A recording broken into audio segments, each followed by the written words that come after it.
Hello, everybody. Happy May 19th, 2020. My name is Christopher Saunders, and this is the Connecticut Sports Talent Show, where we talk all things talents in Connecticut. And on today's show, we have a Windsor quarterback who's going into his sophomore year, had a stellar freshman year. His name, Elijah Cromartie. Elijah, thanks so much for being able to come on today.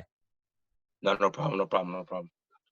Man, I think, a lot of times we don't hear about freshman quarterbacks, let alone freshman players starting on the varsity level.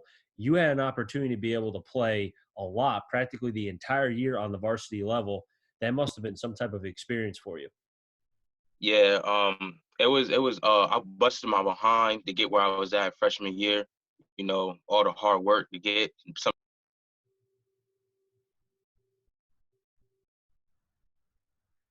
just gotta go past that, Now, you know. talk to me a little bit about like your freshman year, because I know a lot of times because of this, because of this quarantine, it's allowed you to be able to kind of reflect on what was this past season. So tell me about, Mhm. what did you learn from your freshman year? Uh, there was a lot of things I learned going into something I had to work on during Mm. the season, but I reflected on the past and I watched a lot of film, during the season. And I just after the season I watched a lot of film and just see what I had to work on because there's a lot of things I had to work on. I was a little nervous, because freshman as a varsity player, so Mm. just had to work on things that I had to work on, and I got better. Now, what specifically did you have to get better at? Was it reading defenses? Was it going through your progressions? Was it the footwork? What was it exactly? Yeah, it was a little bit of like progressions and stuff like that because the game is faster than youth. So high school's faster, and so it was just the progressions and Mhm. just going through it and just adjusting the varsity and the flow and the fast paced game. Have you always been a quarterback that would run it first or throw it first? I'm a quarterback. I do both. You If I do need to run and both? use my if I need to run and use my feet, I'll look down the field. But I'm not a runner first. I'm a pass. But if I Uh-huh. need to escape, I will escape. But as you as a quarterback, which one do you prefer more? Throwing the ball. Throwing Throwing the the ball. ball? That's all my go-to. Yeah, throwing the ball from the Now, pocket. see, the reason why I ask you that is because when you get, every level that you move up, the defenses get faster. So Yes. obviously, your athletic ability will get you only so far. You have to be able to throw the football. And I think for Yeah. you, if you want to think pass first, I think that will help you as you progress because you're not relying on your legs. Because at the end of the day, if you don't have an arm, you can't play quarterback, Yeah. Yeah. you know? But, I Mhm. think, looking at your freshman year, 9 games played, over 1,200 yards passing, 11 touchdowns, 8 interceptions. You also had 13 carries for 66 yards. That must have been like a nightmare for defenses because you could do both.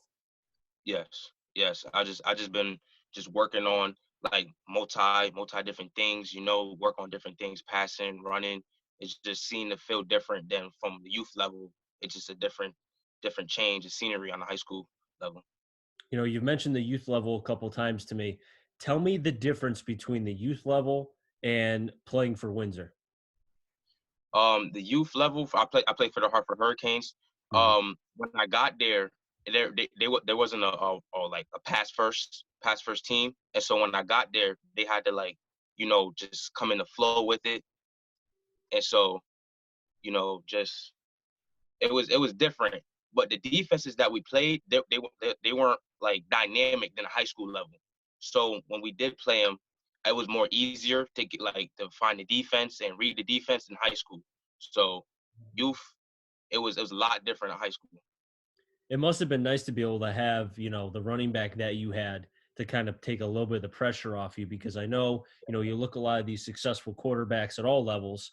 When you have a good offensive line and a good running game, it's less of a worry for you to have to make those 8, 9 yard completions in order to get a first down. So to have that in your weaponry your first year had to give you some boost of confidence.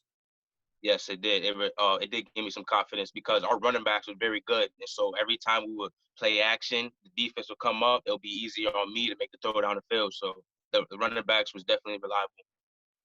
Was there one game in particular your freshman year that you felt like, because I know obviously it took time for you to adjust. Was there a game, either first game, middle, end of the season, where you felt comfortable enough at the quarterback position your freshman year? Um, probably the first game. Mhm. when we played Newington, and so it was just surreal. And me stepping on the varsity field, I didn't feel like nervous or nothing at all. It just Mhm. came at ease with me. And so when I stepped on the field, it was crazy. You got the band, you know, everybody in the stands, Friday Night Lights. It just came easy. I wasn't really nervous. So that was the game that it didn't speed up on you. It kind of just you kept It thinking, just you kept it at like a level pace. Yeah, it was calm, Mhm. cool. It really wasn't any nerve wracking experience or nothing for me, but Mhm. it just felt normal. And how did you do that game against Newington? I did good. We did good, but we lost. But I think I played well, and I think that I played pretty good in that game. Were you able to, after that game, I'm sure obviously you played well, but were you able Mhm. to kind of separate yourself from what the team needed as far as getting a victory? Well, I during the game, our game plan was Mhm. to because they what they played was a cover two. And so we had to hit the middle of the field with digs, posts, you know what I mean? And so our game plan was Mhm. to rely on hitting the middle of the field and just attacking them in the middle because that was his weak point. So going in the game, it was, it was just easy. So the coaches helped a lot. The way you're talking about the game kind of seems like you're a little bit of a student when it comes to the game of football because it looks like you're someone that likes to watch film and kind of dissect the game and really kind of look at it from a different angle compared to other players who kind of just play the game and then that's it. Yeah. Well, film is key for me because if you don't watch film, you're not gonna know what the other team does, and then you're gonna go in the game Mhm. empty-handed, not knowing what they do, not knowing their tendencies. I know when I watch film, I see people's tendencies, and so I pick up on that. And so when we're going to game and I see that, I exploit it.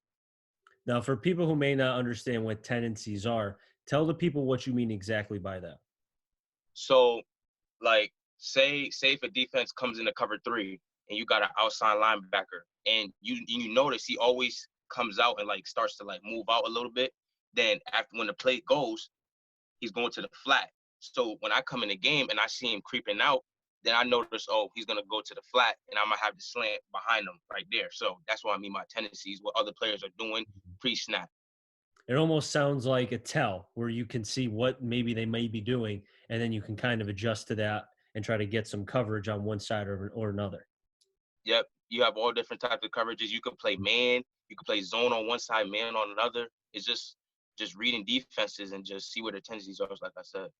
Was there any particular player that kind of stood out to you, either on the defensive or offensive side, that you faced your freshman year that made you go, wow, okay, this dude's different? Um, mm, not really, not really. I just really no player that stood out to me. There were some good players though. Don't get me wrong about that, but no really players stood out to me like that on the defensive side or offensive side. Was there a player that may have hit you and you were like, wow, that one actually hurt on an opposing team? Um, what game was it? What? Oh, it was against Maloney, Mhm. and I was throwing the ball, and I think number 77 on Maloney, he hit me, and so Uh, yeah, he tackled me, and so D tackle number 77 hit me, and it hurt, but I just shrugged it off a little bit, and so mhm. got back up. It was just like nothing, but yeah, it was a experiment. Those are the kind of hits that you don't forget. The ones that you go, ooh, that one got you got me good on that one. Yeah. Now tell me what kind of, you seem like a cool, chilled kid. You don't seem like somebody that's kind of gets maybe a little bit too hyped. Tell me a little bit about yourself, just as like an overall player. I do get hype. It's just that Mhm. during the game, I'm trying to stay humble and just make my decisions on the field. But if I get a good play here and there, I will get hype. And I do my trash talking a little bit, so I do that. But you gotta put that in the game. But yeah, I'm a person that get hype. But Mhm. during the game, I like to stay calm, cool, collected, stay humble, just make my reads and do what I gotta do to get the win. Now, you've mentioned humbled quite a few times. Is that something that your parents have really instilled with you as you've kind of Yeah, gone through your career? yeah, just stay humble, just keep working, you'll get better eventually. Just stay humble, just keep working. That's all. You know, tell me about your parents because I'm sure that they have been a big factor for you. What have they done for you now going to your sophomore year at Windsor? They have plenty. My dad played at Weaver. He won 2 state championships as a quarterback and broke records, all state twice. And he just helped me a lot. And my mom, she gave me good advice on what to do and how to stay humble and just keep pushing at it. And my parents are a great influence in my life. I want to hit on. I did not know your dad was a quarterback. I did not know that. Now, are there times where after a game that your dad will try to tell you something, and are you listening, or are you kind of like, just give me a night and then I'll listen to you tomorrow? No, because when your dad won 2 state championships at Weaver at the level he did, you Hmm. have to listen to him because he's the one that taught me everything about the game. I started throwing the football when I was 3 years old. He taught me how to throw a ball, and so ever since I was three, I started playing quarterback. Hmm. And I just listen to him what he has to say because he knows more than me. I don't know more than him. So every time he criticizes me, I listen and just improve on it the next day.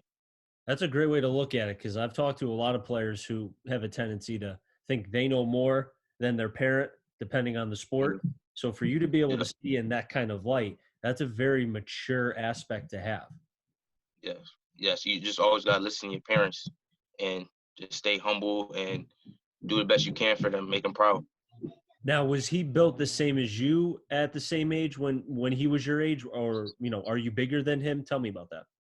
Well, I was way bigger than him when he was, and I wasn't a freshman, and so he said that I was a 10 times better quarterback than him than he was at my age, Uh-huh. and so at his age he wasn't playing quarterback. He played receiver, he played running back, he played corner, he played different positions. So when he went into high school his sophomore year, he became a quarterback, and so but like when I was like round seven Mhm. up, I was a way better quarterback, and he always told me that.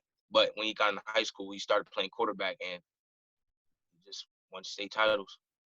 So it sounds like it must have helped that because you were able to go through as a quarterback for a number of years and make there's a saying that I think what 10 that I think 10,000 15,000 reps in order for you to be able to succeed of what you want to do. Whereas your dad did not have the same amount of reps, but he was able to maximize his potential in high school, as you mentioned, with the two state championships.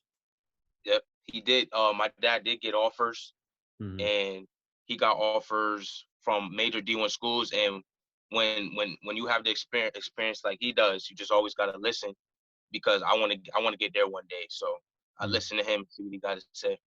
And speaking of offers, I'm sure that there's a little bit of rumblings. I know you're only a freshman, but that doesn't stop a lot of the Power Five schools or even just Division One schools in general to express that they want you to come to their program. Have there been any that have contacted you? Well, I've been contacting coaches. There's Okay. there's been a couple, but I've been contacting coaches. But right now, like during this whole quarantine and stuff Mhm. like that, I've been contacting coaches. But once the season start getting in, I start getting reps, going to camps and stuff like that. Then yes, there will be more contact with the college coaches. Are you looking at a Power Five, non-Power Five? What kind of school are you looking for exactly? I'm looking to go to a D1 school, but my school that I want to go to is UNC, and that'll be a nice school for me, ACC. So that'll be a nice school. What about UNC really jumps out to you? Is it the program? Is it the fact that they have a great head coach who used to coach at Yeah, Texas? And I mean, mhm. I don't know, I'm sure you know this, but when he was at Texas, he had uber amount of talent as far as that went to Yeah. the next level. Yeah, Mac Brown. Yes, I love that coach. He has a lot of experience, a lot of experience at that head coach level, and I just love North Carolina. It just seems Mhm. the right fit for me. Hey, they almost beat Clemson. Almost Yeah, they beat them. did. Yeah, I watched that game. Yep, Almost. they did. Yeah, They came so yeah, close, man. Who knows? Maybe in 3 years you'll have your chance to face Clemson. I'm sure they're still going to be a powerhouse, and who knows yeah. if you end up Hmm. going there, man. Maybe you have an opportunity to face the great Dabo Sweeney. Yeah, that would be nice. Now, Elijah, I really do appreciate you coming on. I always like to get a lot of, I usually have different positions, but it's first time I've had a freshman quarterback be able to come on. And it really does seem like you're a humble young man who kind of sees it in a bigger picture rather than only looking at something from a small angle. And that's really impressive. Yes, thank you. And I have one more question for you. Your completion percentage over the last year, you had 4 games over 60%. Is that something that you really keen on as far as your completion percentage, or are you looking at something Yes. different during a game? I always kid on percentages. I always want to complete my passes. Every single pass I look to throw, I want to complete it. It doesn't matter if it's 1 yard, 2 yards. I want to complete a pass so that the ball's not going around losing, just gaining yards. I don't want to lose yards and stuff like that. So Mhm. I really do. I really do pride myself on completions every single play. And what do you want to work on for next season? Getting my speed up because I felt like I was fast enough to get out of the pocket and escape and do what I had to do, but Mhm. I want to get faster so that if I do need a break or a run, I could get away from the defense and maybe even score a touchdown. That's good, man. I mean, hey, it seems like you're on the right track. Keep it going. I wish you the best of luck your sophomore year. Hopefully, we play football. You're always welcome to come back on, man. Anytime you want to be able to keep showing off your talent and being able to show that you're a player to watch for in Connecticut, the sophomore going into his sophomore year at Windsor. Thank you for having me. That'll wrap things up here in the Connecticut Sports Talent Show. So until next time, stay safe and enjoy the rest of your day, everybody.